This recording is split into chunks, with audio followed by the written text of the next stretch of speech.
Twice a month, I invite authors into my home. We talk about books, writing, a life as an author, and whatever comes to mind. And this evening, the wonderful award-winning author, Carol Van Den Hende. Sorry about that. No, I got it. last name. I married into this long Dutch last It's name. a long name, but I got it. I got it. How are you this evening, my dear? I'm doing all right. How are you doing, Tina? It's so good to see you. I'm glad to catch up. You too. You've been on my show a couple of times, and I've always enjoyed talking to you. And you have been busy. I have. When you first came on the show, we talked about your first book, Goodbye Orchid, and there we go. Beautiful, beautiful cover. I love the purple. I love the covers. Book two was Orchid Blooming, Mhm. correct? There it is. And book three, Always Orchid, right here. I love how they all just, you can tell it's a trilogy. And then you have the Dear Orchid. Mhm. There it is. Beautiful. We're going to talk about all of these books because I think it's just a one. They have won many awards, and I think it's just beautiful what you've done with this trilogy. But I also noticed that you also offer a trilogy. Is that in paperback or is that ebook? Just give me a little insight on that, 'cause I didn't know that was available. So what happened was I wanted to be able to offer people who wanted to read the entire trilogy the ability to get them all together, and it is such a bargain because the ebook, all three of them together, I think is only $9.99 for all three books. In And what is it if they buy individually? I mean, individually, I think it would be $27 if I remember Well, you correctly. can't go wrong with that. Yeah, it's a real bargain, and Are you people. gonna do an omnibus paperback edition? I haven't looked into that. So if you I have it, have that, and it does quite well. oh, So I just want I have the ebooks like you have, but then I decided just to give it a try of the omnibus. The omnibus doesn't do so well online, but when I go to in-person events and I have some of those, they do well. and does it print so it's all bound together? It's all bound. I wish I had one handy, but it's thick. It is thick, and in between each book is the cover. Okay. So you have the cover of mine, the first book one with the cover, then the book, then book two cover, then book three, but it's all bound together.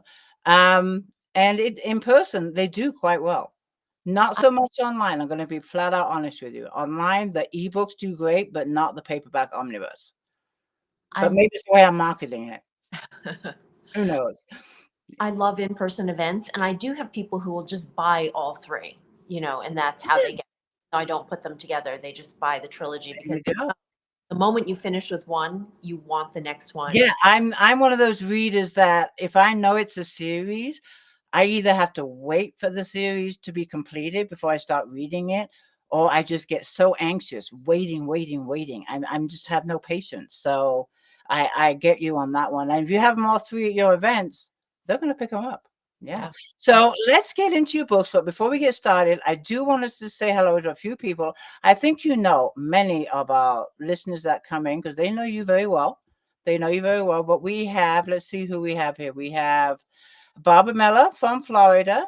Again, I am talking to Carol Van Den Hende from New Jersey. We're going to be talking about her Orchid trilogy and also the Dear Orchid that's related to the books. If you have any questions for Carol, go ahead and put them in the comments and I'll get to as many as I can. We have Janice Second. She says hello. We have Barbara from Florida. I just clicked on Barbara. I'm trying to go up and it won't let me go up. While I'm finding the comments here, can you give us a little insight on the trilogy as a whole? Absolutely. So this trilogy asks the question, what happens when life changes in an instant? Because that can happen to any of us. It is inspired by combat wounded veterans who definitely have that experience of life changing in an instant.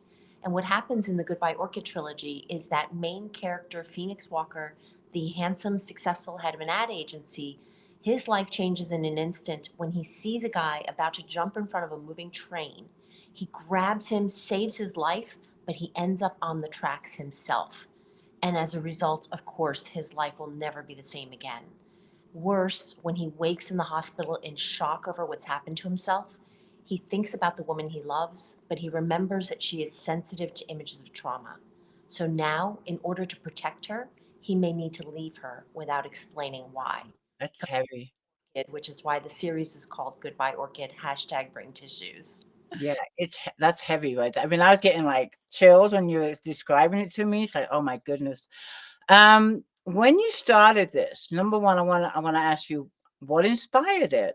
It's the first question, but was it planned to be a trilogy when you first started writing book one? Those are great questions because the answer, very truthfully, is no. I thought I was writing a standalone, and initially, I thought I was writing for myself. I was inspired by seeing a story on the news of a combat wounded veteran who had been blown up in Iraq and serving our country. And his strength and resilience to get back to good was so inspiring. And so I wanted to embed that into a character. So even though my characters are not military characters, the arc of the story follows that of a combat wounded veteran. And so I might have lost my train of thought, though, what you had asked me after the what inspired it. Um, were you planning it being a trilogy and you said no, you were not? The book clubs actually encouraged me to expand Goodbye Orchid after Oh, the readers asked for it. I love that. they wanted to know more about the beginning before the accident happened, before the train accident. And that's how the prequel Orchid Blooming came about, where readers can meet half Asian Orchid Paige. She's half Asian, just like my twins are. And Right. her life changed in an instant, sadly, when she lost her parents at a young age. And so now, as an adult, what she wants more than anything is to win a work trip to Asia to feel closer to the memory of her mother. Except she needs advertising help, which is where you might see the connection. Ah, clever. And then readers also wanted more after the last page of Goodbye Orchid. So I brought onto the page the gentleman who caused the train accident. And when their lives collide, it creates such an explosive ending to the trilogy that Woman's World called it one of 7 books you won't be able to put down. Oh, wow. That's huge. Congratulations. Thanks. That was exciting. Yes. Yeah, that is incredible. And then came Dear Orchid. Yes. So can you give us a little insight into this one? Because it's described as related to the trilogy. Yes, and it is standalone, so it definitely can be read as standalone. This is a beautiful book that essentially is a collection of stories. They're true stories and short fiction told mostly in epistolary or letter format. So that's Okay. Dear Orchid, because these are letters to Dear Mr. Melody, Dear Mr. Ten Speed, to Dear Sergeant Brian Anderson, one of the combat wounded veterans who inspired my writing. That's in fact the opening letter in Dear Orchid. Wow. So these books from the subject matter that you described are very emotional, very heavy. What do you hope the reader walks away with after reading these books? My mission is to inspire hope and empathy for people and planet. So I definitely hope that people walk away with optimism and hope. In fact, one reader said to me, a reviewer said that this book restored her hope in humanity. However, I will say that although some of the topics can be, you called it heavy, perhaps they're very authentic and real. You know, there is stuff that happens in life that is hard. But also, there are moments of lightness and humor and lots of optimism in here. Beautiful. And the covers are gorgeous, every one of them. The Orchid, of course, which is the name of the trilogy, but give us a little insight on how you came about coming up with these covers. So the name Orchid, which is my main character's name, is meaningful because orchids have a reputation for being delicate. And Okay. the fear that Phoenix has when, after the accident, the train accident, is that Orchid is delicate because she witnessed the death of her parents. However, orchidologists say in the wild, orchids are quite hardy and resilient.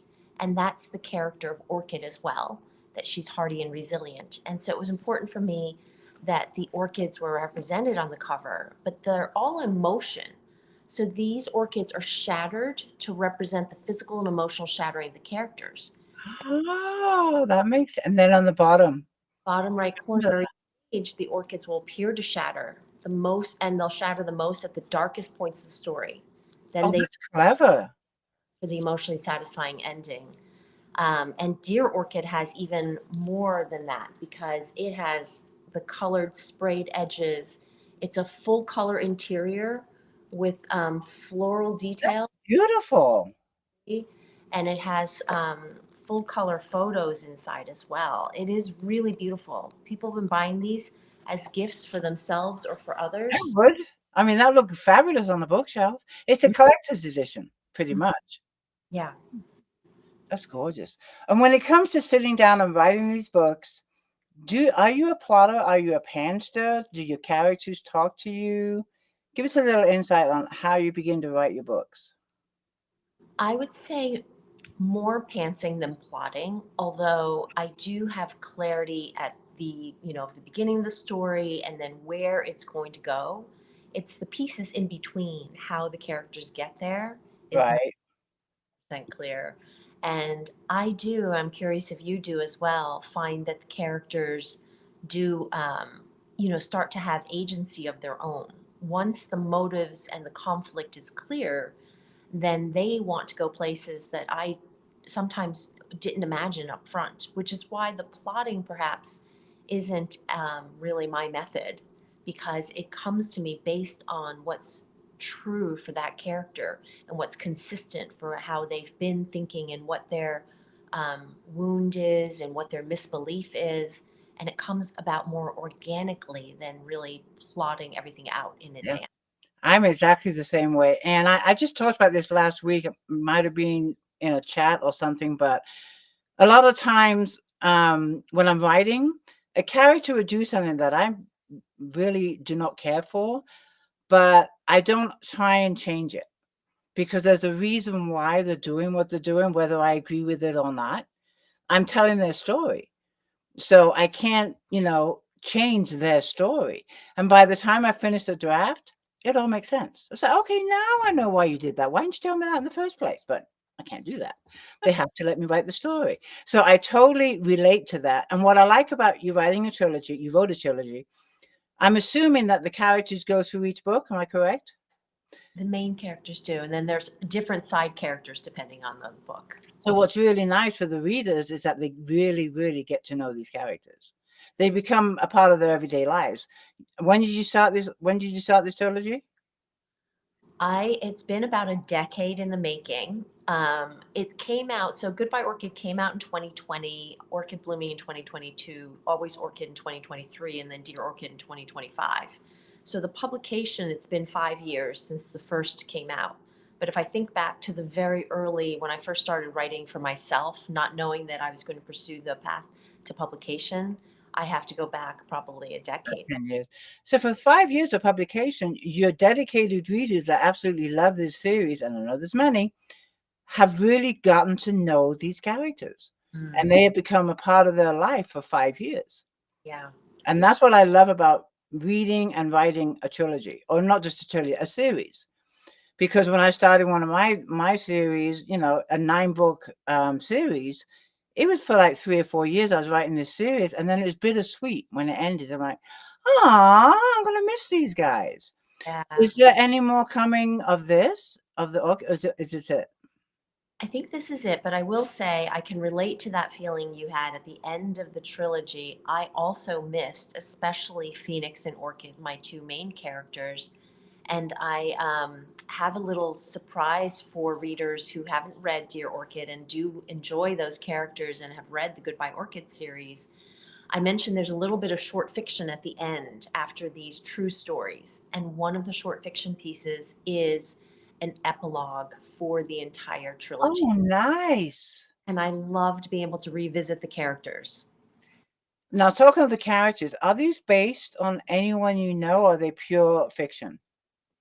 The trilogy is pure fiction, so the characters are not real people. The experience that Phoenix goes through after the train accident, after saving the gentleman and ending up on the tracks, waking in the hospital in shock, does mirror that of combat wounded veterans. And that's why multiple Purple Heart decorated veterans have endorsed and loved the series and have actually expressed how authentic that experience is that Phoenix goes through, not just the physical, but also the spiritual, mental, and emotional healing. Wow, incredible. So I'm sure you miss it. Miss writing about it, miss the characters. It's bittersweet, isn't it? You know, though, what brings them or keeps them alive for me is meeting readers. I love the experience, and I know you have this Yeah. too. Mhm. Yeah. Book meeting readers at I just did a library event last week. I did a Barnes and Noble signing on Saturday for Valentine's Day. You know, and so it keeps the characters alive, telling their story, introducing it to new people, hearing what book clubs think after they've read the series is just keeps them really fun and It still. really does. You're absolutely right. I like yourself, I love doing I love book clubs. And Yeah. especially, in my area, I go in person like you do, or I do a Zoom. If they're out of state, I would do a Zoom with them. And I still have, book clubs that are reading my debut trilogy. This one was written in 2018.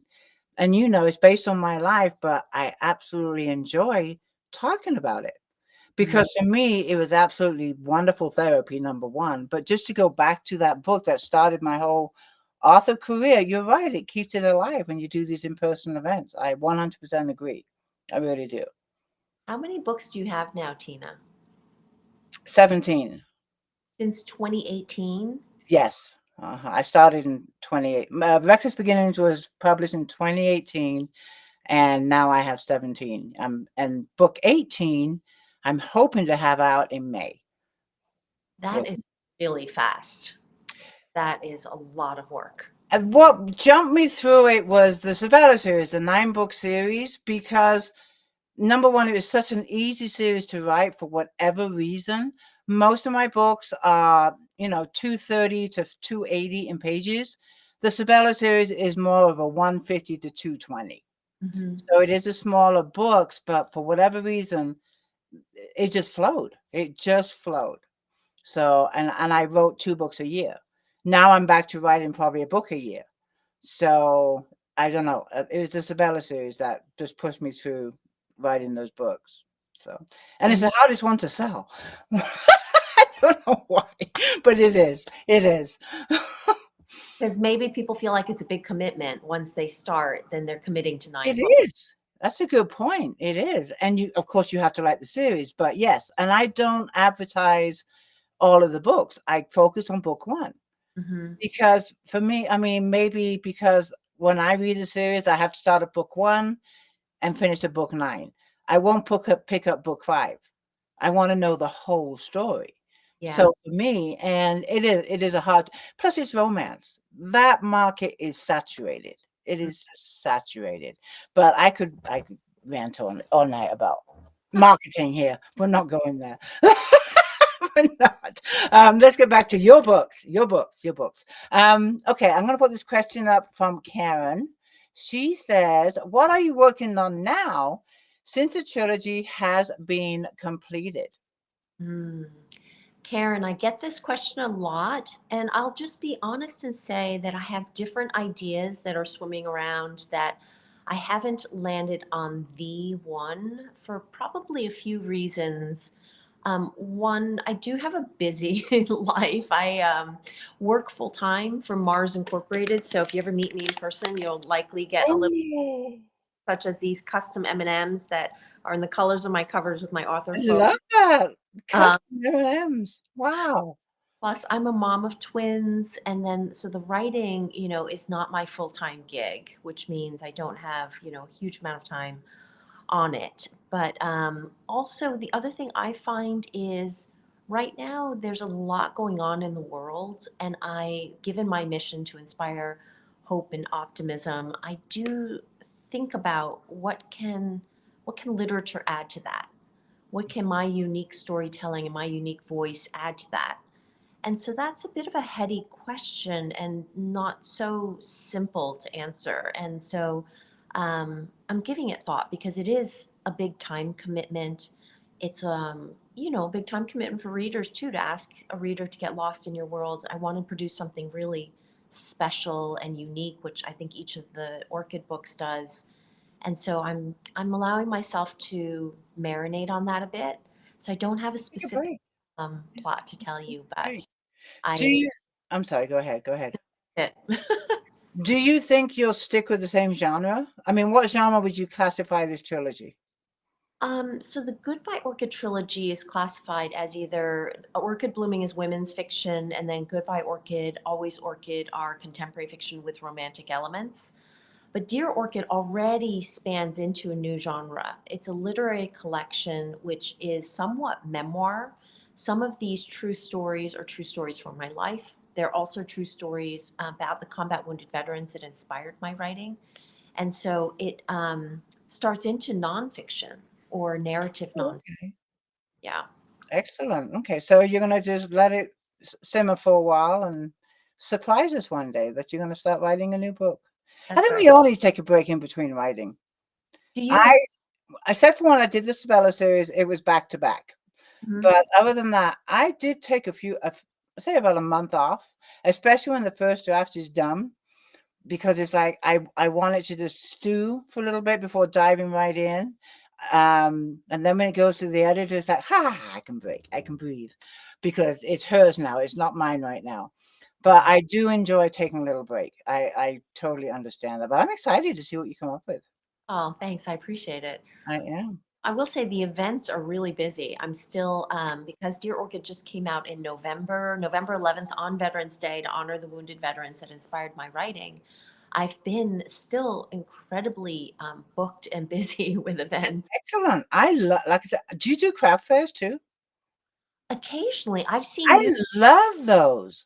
I mean, I also do beading, because for me, and I've explained this to my readers, it's a recent passion that I've discovered, but it gets me away from electronics. Oh, yeah. And that to me is just heaven. I mean, don't get me wrong, I love writing, I love doing what I'm doing now, but I need a break. This is why I only read physical books. I Mhm. can't read an ebook. I just can't do it. I've tried, I can't do it. And then I started making velvet bookmarks to go along with a package deal for my books. And they have little charms on the end and beads on the end. And I thought, this is fun. Now it's just progressed to sun catchers and keychains and just bracelets, and I'm Mhm. having a blast. But my writing always comes first. But um, it's something that I do at craft fairs with the books, of course. It's Tina's Books and Beads. And I really enjoy it because, my books are on one side, I don't mix it, my crafts are on the other side. But when the people come into my booth and they say, "Oh, you wrote these books?" They don't realize that I'm the author too. So yes, it's really fun. It really is. Yeah. Now I understand because I've seen the photos that you've posted of Mhm. your table. You have an enormous setup with a tent. 10 And by 10. Yeah. oh, I've seen your crafts. That is so special. You're I really, absolutely love them. And then, like, from the last show I did, I got, like you with your book events. I mean, I met some wonderful women like I always do, and 3 book clubs read my books in the oh, local area. And I went and met them in person. So it's marketing, it's networking. mhm. It's just fabulous. It really is. But I love craft shows. I really do. And I'm constantly looking for craft shows. And I have a radius. I mean, I would love to just, go find a beautiful caravan, or trailer, as they call them over here, and just go across country doing all these craft fairs. I would love that. But it would cost me a fortune. My Yeah. husband has joked with me that he's going to get an RV one day and we're going to do the cross country It's thing. going to be awesome. I've seen it. I think Brenda Novak did it. She has one of those streamlined trailers, and she Mhm. has all the books in there. It's like a traveling library of all her books, and she goes cross country. And I Oh, would love to do that. And I'm not sure she sleeps in a hotel or she sleeps in the trailer. I'm not sure, but it just looks like a blast. Because we have a lot of readers that we have online, including those here tonight. I would love to meet in person. I really would. yeah. But then I also think about our falcons. My husband's a falconer. We have the dog Jack, my puppy. And then the thought of leaving my house empty is just, I don't know. Yeah. Even though we live out in the middle of nowhere, it might be worse. I don't know, but a lot of scenarios and that go into it. But your husband, I can see why he says, "Let's do this." You should think about it. It'd be fun. I think someday we will. Someday we will. Now, how's Jack in the car? Would Jack put up with that? As long as the window's open. Yeah, Okay. he has to have the window open, otherwise he is running all over my car. He's still a puppy. He's 2 years old. Whether or not I could have him on a road trip for days at end, weeks at end, I don't know. We'll Yeah. see. But I would love to do it. If everything just came together, it'd be something I would love to do. Okay, we're going to go back to your book. I see some questions. Lori here, she would like to know which character surprised you the most or had the most growth. Good question. Mm. So there are a few fan favorite characters from my Goodbye Orchid trilogy. Phoenix Walker, who suffers the accident, has a twin brother, Caleb. The two of them, although they're twins and were therefore born into the same family, raised under the same circumstances, have varied paths, divergent paths. Whereas Phoenix has been quite upstanding and excelled at school, Caleb has taken a non traditional path, and now he is the owner of several tattoo parlors. Oh, wow. People have really gravitated towards Caleb because Caleb's grappling with some dark insecurities as well as having. Uh-oh. We just lost Carol. Hopefully she'll be back. Let me see who's here. I haven't had a And chance. Oh, is she here? can you Carol? hear me? Yeah, You I'm just here. lost. Sorry about that. There we are. There she Oh, is. Oh, my husband tried calling me and I was hanging up on him. the joys of I going think he. live. You just never know what's going to happen. I know this is very live. Yes. So people love Caleb, and then the other character, Caleb's ex-girlfriend, is works with him at these tattoo parlors, and people are always wondering what was their backstory, how did they get together, why did they break up, and so there's a lot of intrigue between them. They are quite you know, just like your life, Tina, you have so many different facets to your life. That's true for mine as well. So I have a corporate life that's a big part of my life. I have a mom life. But also in my back in the day, I was quite a club kid and could go out dancing literally 5 nights a Wow, week you're full of surprises. and still get good grades at school despite that. And so the Caleb and his ex girlfriend characters come from that part of my life. Ah, They, have that edgy, they come from, kind of this edgy subculture. The ex girlfriend dresses in red latex. She's like saran wrapped in red latex. And that this part of is your life too? well, I would not say red latex, although I have some pretty awesome outfits when I Outfit? do go out, and I still do go out. In fact, there's a link to one of the stories in Dear Orchid that's called Dear Mr. Melody. And when we do a reading, I'm going to read from Dear Mr. Melody That's because coming out next. this tells a story of a time when one of my favorite clubs from college days was called the Melody, Okay. and although it closed 20 years ago, it is so beloved that we still get together for reunion every year. And it's on my mind because the reunion is this coming Saturday. Oh, I want to see pictures. Yeah. So Saturday night, I'll be there and, Dancing, of course, of dancing course. and signing Dear Orchid because there's a story in here about the melody. Perfect.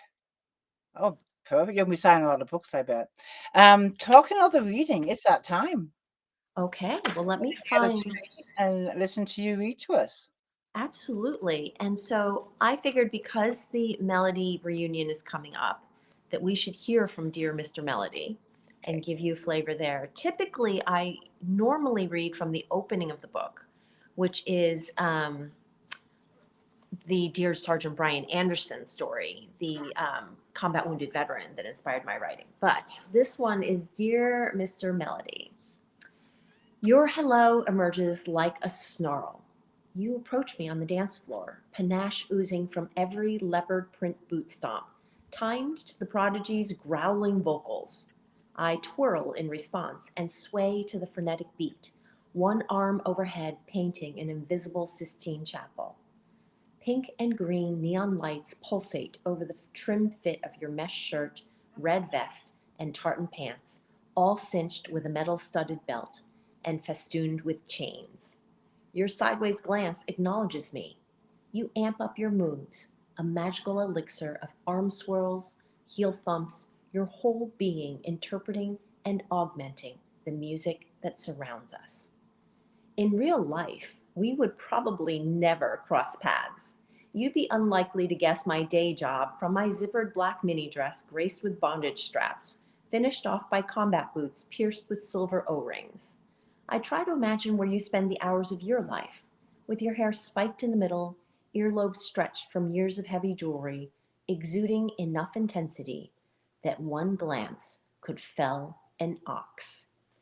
And there's a whole story behind here, but you can sense from the way that's written, the Dear Mhm. Mr. Melody is how each of the epistolary stories in here start. It starts with dear, and then it's to somebody very specific. It's a specific person, and usually a point in time, and a moment, and a revelation. Each of these stories, many of them have twists that you will not see coming. And so that's how the stories in Dear I Orchid. like that. So are you saying that this is like a short story collection or letters? It is a short story collection.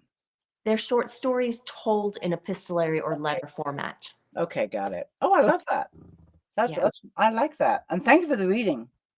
That's Yeah. intriguing. And there's more. I mean, I could read more, but I just wanted to give you a little You taste know, so you little taste is what we want. If they of want what it's more, like. they know where to go find it, Yeah, right? they sure. I want to put this up from Barbara, and get your thoughts on this one. Barbara Miller says, "I wish there was a story about the man Phoenix saved." Oh my gosh, Barbara Miller, you have asked an amazing question because if you haven't yet, I would highly encourage you to pick up the third in the trilogy. Always Orchid starts the prologue, the opening chapter is about Roy. Roy is the gentleman who Phoenix saved from jumping in front of a moving train, and Phoenix was injured as a result.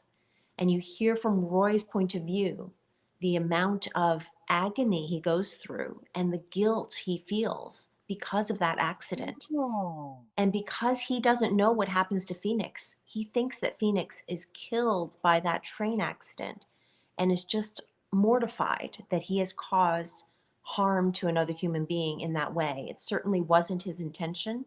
oh wow. Roy is a military veteran who has come back from service, has been unable to find a job, and has therefore downward spiraled, and especially after his beloved mother passed.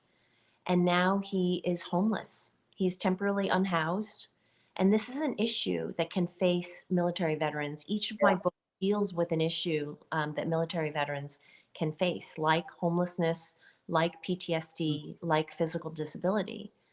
And so this one, Roy's point of view becomes so clear, and we get inside his mind and his world, and we learn all about the tragedy that the accident caused for him, as well as the tragedy that we know it caused for Phoenix. Right. One train accident. Do you have family that served in the military?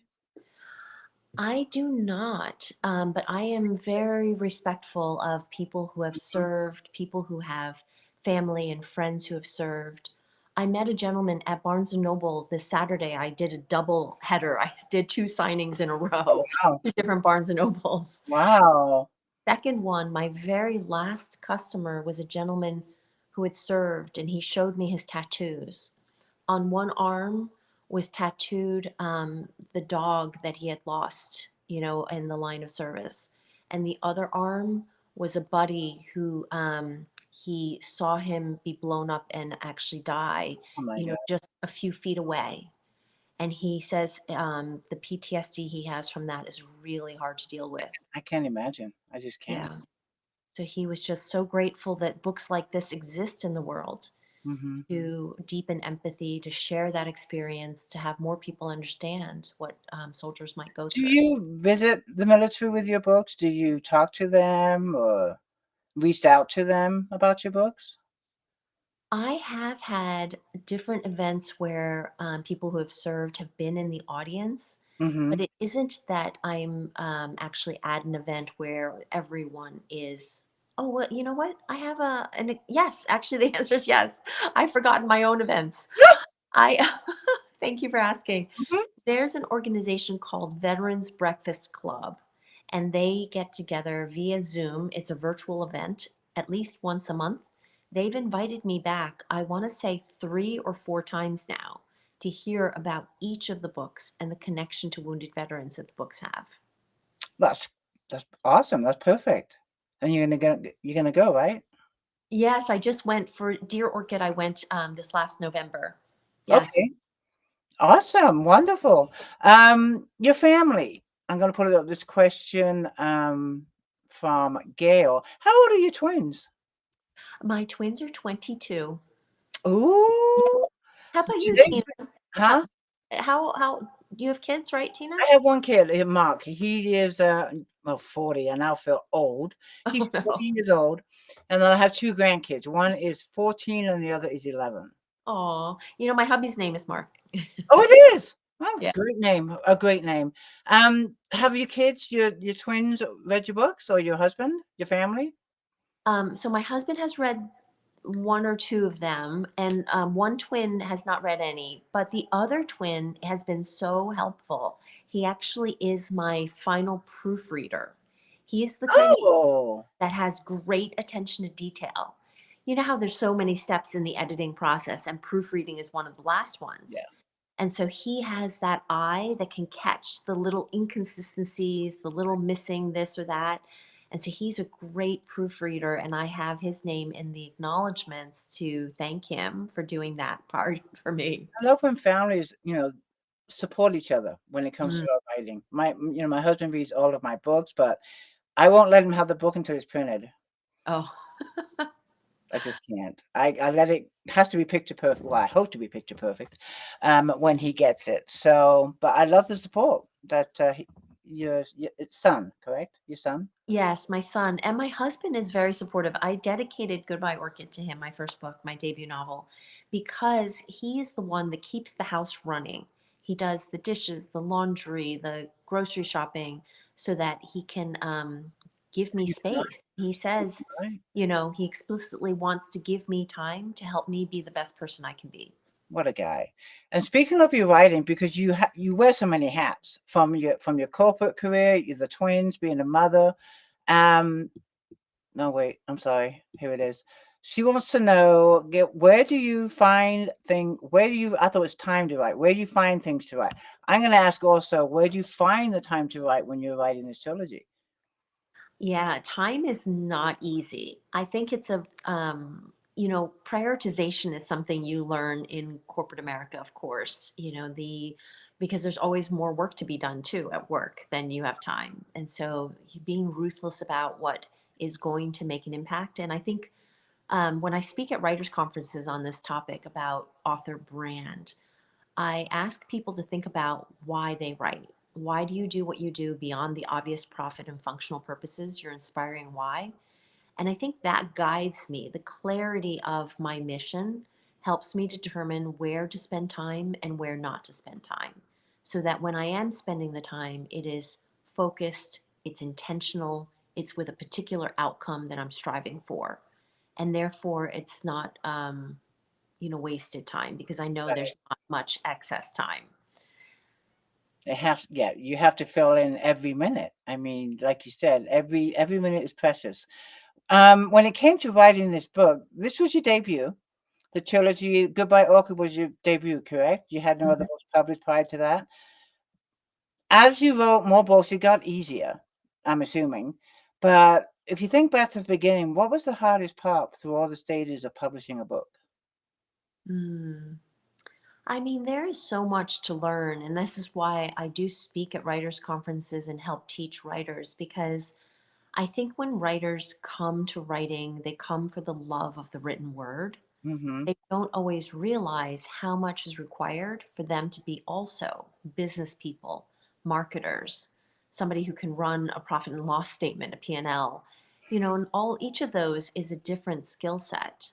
And Mm-hmm. so they're all, they all have a bit of a learning curve.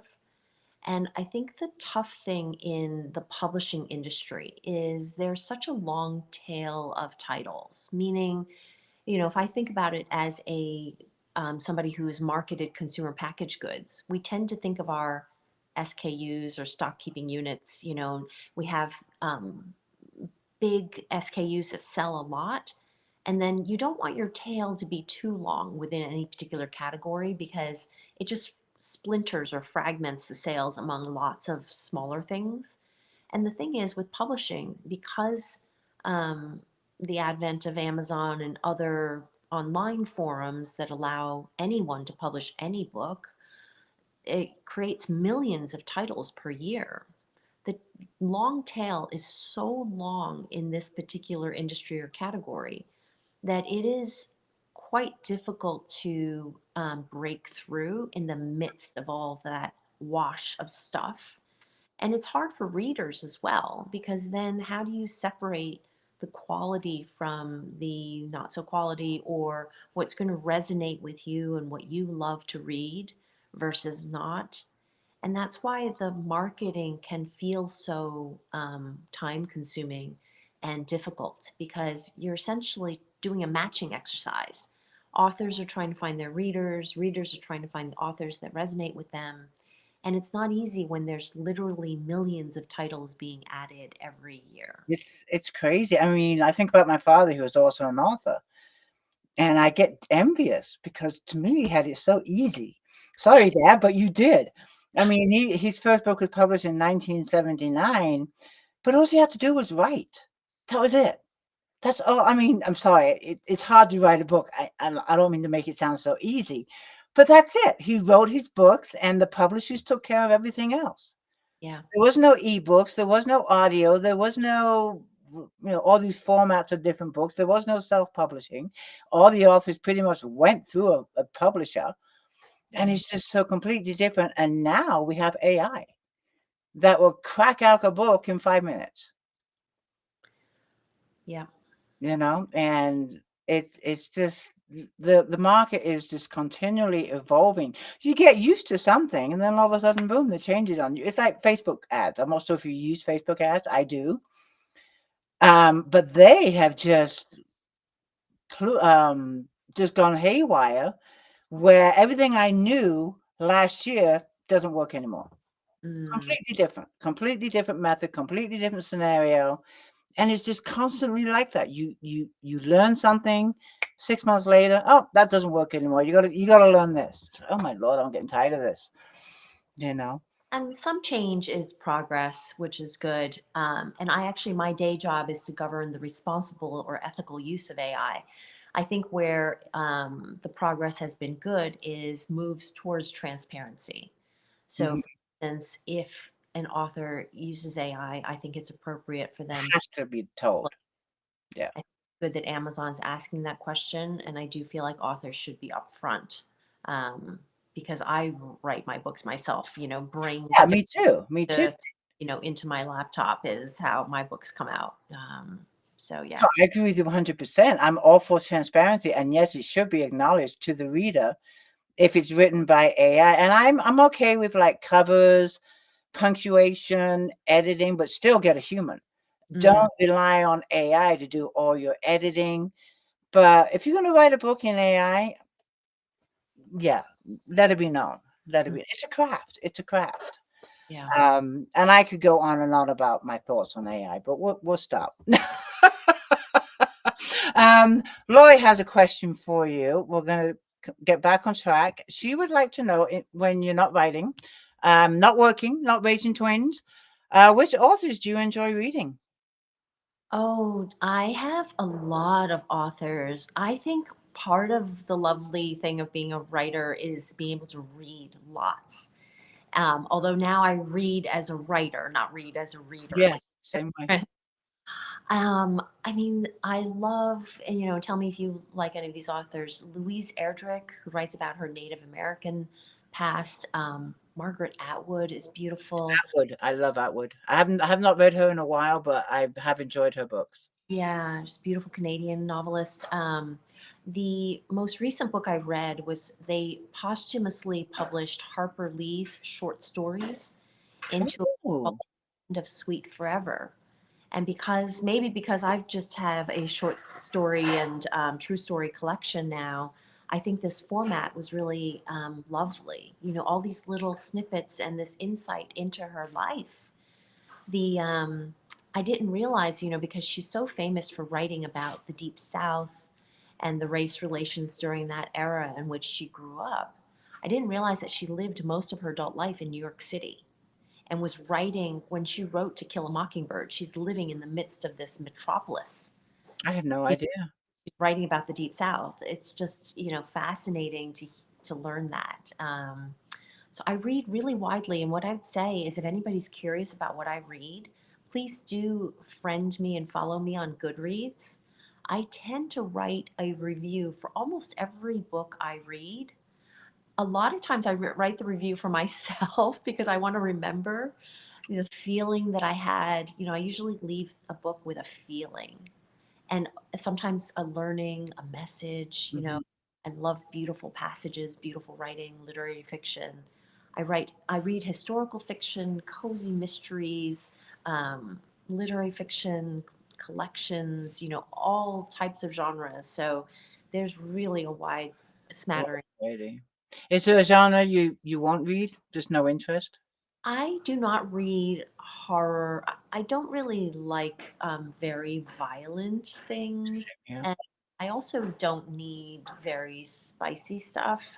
I think I'm a bit more cerebral. Like I like kind of something to evoke my intellectual curiosity. Mhm.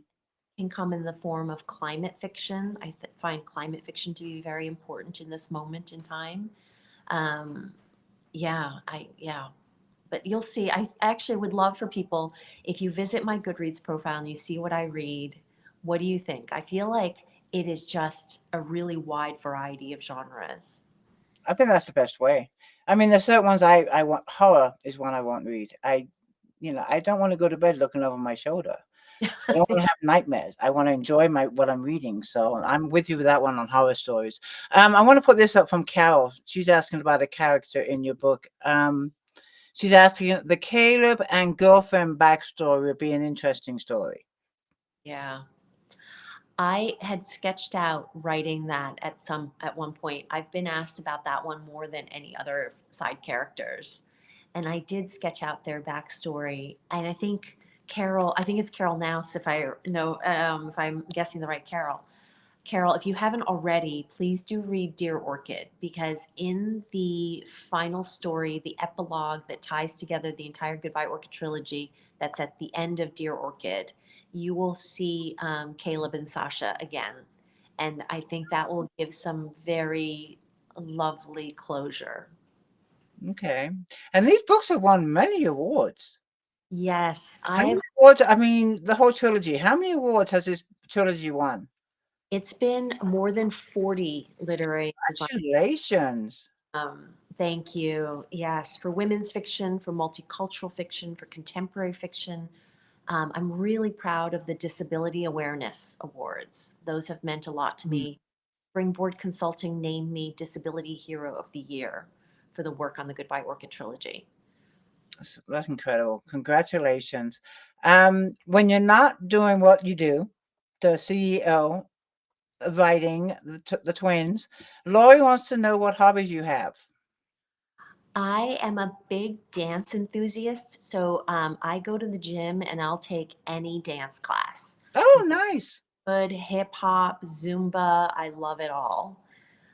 We're heading on vacation soon in June. Well, not soon. We're heading on vacation in June, and I've already asked the travel agent where where can I dance Zumba while I'm out there in Italy. We're going to Italy in June. Oh, wow. Have you been before to Italy? The first time? Yeah. have been before. I've not been, but my son's been, and he absolutely loved it. They The traveled Europe. Him and his wife, they were fiancé at the time, but they traveled through Europe, and Italy was one of their favorites. the Yeah, food is fabulous. My yeah, husband grew he up loved in Italy. He really did. He to did. travel Europe with him. I'm sorry? Oh, my husband grew up in the Netherlands, so it's really easy to travel around Europe with him. He speaks 4 languages, so he can Oh, get. you're set. You're set. You are. Have you been to England? I have. Is that's where you're from, right? That's where I'm from, yeah. Yes. What part of England do you go to? So when I go for work, I usually go to London. We have an office in Paddington. Okay. Slough. We have a manufacturing facility in Slough. But on my own, when my one of my friends was in school in Oxford, so I went to visit her in Oxford, and we've been to Bath and kind of all the, I don't know, the touristy highlights. Yeah, and down south, because I live north, about 250 miles north of London, up in Mhm. Yorkshire, the Yorkshire Dales, the moors. So you probably know London better than I do. I rarely went to London, rarely. I was just curious, have you been to England? I was just curious. Yeah. Okay, I want to touch before I'm watching the time here. Before we sign off, I want to just touch on the audio of these books. They are all available in audio, correct? Except for Orchid Blooming. So Okay. listeners can start with Goodbye Orchid, then go to Always Orchid, and then Dear Orchid. I narrated all 3 of those myself. That's what I'm fascinated by, is that you did this yourself. You just took it on and you did it. Can I just ask, how long did it take you? We'll start with book one, Goodbye Orchid. How long did it take you to do the audio? Because that's about 8 hours of actual listening.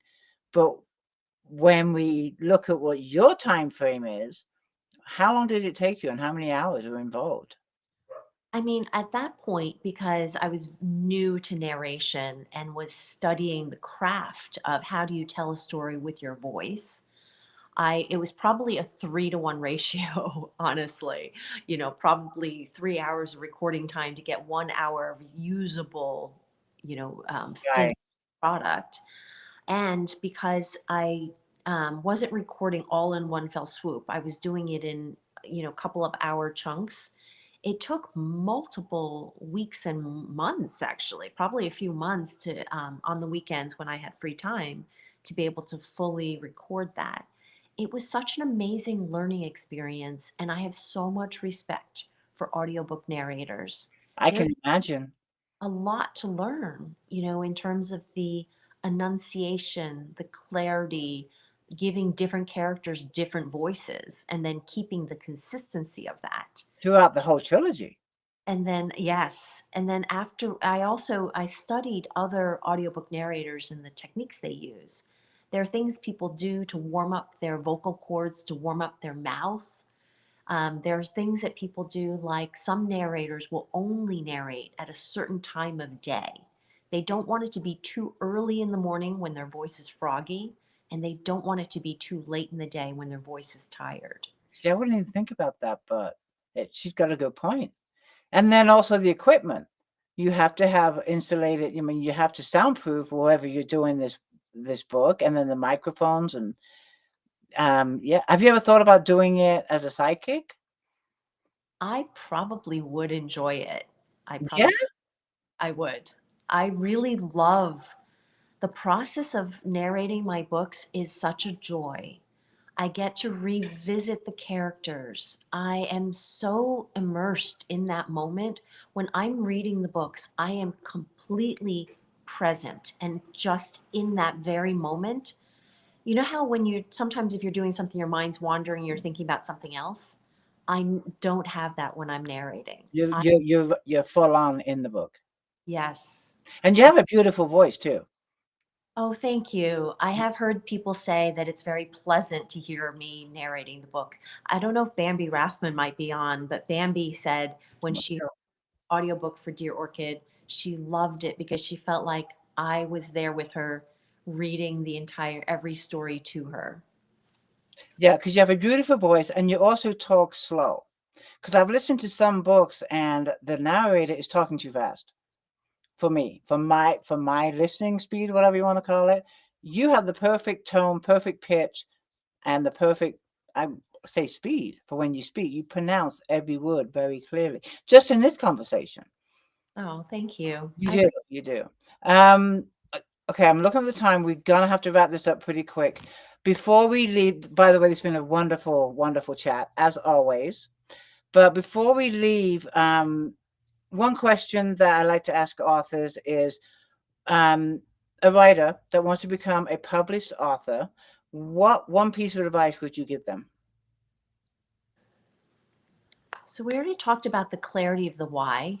Know why you're writing so that will keep you going and know if you're on the right path. But also, I think community, which is why it's so lovely to be able to get back on this call with you, Tina, after having done it multiple times. Mhm. Is you and I, we're part of a community with each other, with other writers, with writers who you've invited to your Facebook group, who you've invited onto these calls. And that sense of community, and the community includes readers. For Correct. me, that is just a wonderful privilege to get to know so many people. And so I think authors who are aspiring, who are new, should keep in mind these positive things because it will get tough. The writing will get tough, the marketing will get tough. There's going to be difficult times. To be able to keep through and keep up the perseverance will require that, remembering the joyful parts, like the reader and writer community, and like your personal why. Always have your glass half full and not half empty. Perfect advice. I love it. And you are doing a giveaway, which I want to thank you for. You want to tell our readers what the giveaway is? Yes, I would love to introduce readers who haven't already to be able to get an ebook or audiobook, your choice, of Dear Orchid. Um, so I'm looking forward to seeing who wins that. And when they do, there's so many surprises inside this book. I didn't get to show you my, this is a picture from within Dear Orchid, 1989 November. Oh, how cool. Berlin Wall had come down at that time. And my husband Oh, in Europe, we went and we crossed over from West Berlin to East Berlin through Checkpoint Charlie. And you'll hear the story of the young girl we met who had just earned her freedom 11 days earlier. oh, wow. That's crazy.